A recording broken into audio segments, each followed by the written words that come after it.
तो मैं इंशाल्लाह ये जो कुर्बानी है इसके बिल्कुल शुरू से लेके आखिर तक तरतीब से कोशिश करता हूँ कि मसाइल बयान करूँ, और जो मसाइल बहुत ज़्यादा पूछे जाते हैं अल्लाह ताला से दुआ है कि वो सारे आ जाएँ। तो पहला सबसे बड़ा मसला ये है कि कुर्बानी वाजिब किस पर है।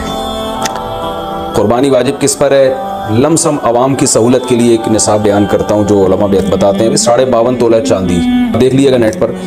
तो इतनी मालियत का किसी के पास सोना हो या चांदी हो या तिजारती माल हो, तिजारती माल कहते हैं वो सामान जो बेचने के लिए आपने ख़रीदा है, या कैश रकम हो, या ये कि ज़रूरत से ज़ायद सामान। ज़रूरत से ज़ायद सामान कहते हैं वो सामान जो पूरे साल भी इस्तेमाल ना होता हो। तो ऐसी कोई चीज़ अगर आपके पास इतनी मालियत की पड़ी हुई है, या एक नहीं 2-4 चीज़ें मिलकर इतनी मालियत को पहुँच जाती हैं, यानी खुलासा ये निकला कि आपके जो इस्तेमाल में आने वाली चीज़ों के अलावा आपके पास इतनी मालियत की माल मौजूद है, और ज़रूरी ख़र्चे उसमें से निकाल दें, कर्ज़े निकाल दें, वो सब निकाल के भी इतने पैसे आपके पास बचते हैं 50, 55, 60 हज़ार तक, तो फिर आप पर कुर्बानी वाजिब है। ये बहुत मुख्तसर बता रहा हूँ क्योंकि अगर मैं इसकी निसाब की डिटेल में गया तो पूरा क्लिप इसी में निकल जाएगा। तो लमसम एक बता रहा हूँ आपको कि इतना अमाउंट किसी के पास हो तो उस पर कुर्बानी वाजिब है।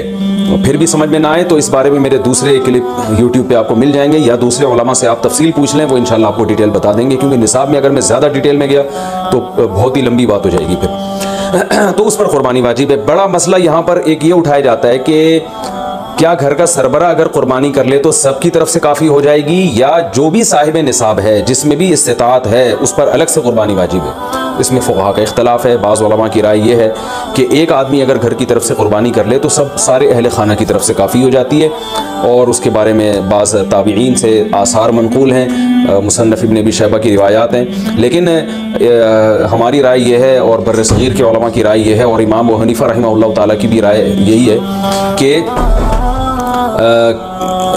कि हर शख्स पर अलग से कुर्बानी वाजिब है अगर वो साहिब निसाब है। और उसकी 2 दलीलें बहुत मजबूत हैं। सबसे मजबूत दलील रसूलुल्लाह सल्लल्लाहु अलैहि वसल्लम की हदीस है, मन वजद सिअतन लिअन युज़हिय फलम युज़हि फला यक़रबन्न मुसल्लाना। आप सल्लल्लाहु अलैहि वसल्लम ने फरमाया, जिसके पास कुर्बानी की ताकत थी और उसने कुर्बानी नहीं की तो वो हमारी ईदगाह के करीब भी ना भटके। तो इससे पता चलता है कि जिसके पास भी इस ताकत है, तो इसमें यह नहीं है कि घर का सरबरा सबकी तरफ से करेगा। तो ये जो है ऐसा नहीं है, बल्कि साफ अल्फाज हैं हदीस के कि जिसके पास भी इस्तिताअत है तो वो उस पर कुर्बानी उसको करनी पड़ेगी। और दूसरी दलील ये है कि इबादत में कहीं भी ऐसा नहीं होता कि एक की इबादत दूसरे की तरफ से काफ़ी हो जाए। तो इस पर क़यास का तकाज़ा भी यही है कि जब इस्लाम में कोई भी एक इबादत दूसरे की तरफ से काफ़ी नहीं होती तो ये कैसे मुमकिन है कि कुर्बानी जो मुस्तकिल एक सुन्नत इब्राहीमी है वो एक करे और दूसरी की तरफ से भी वो खुद ब खुद अदा हो जाए।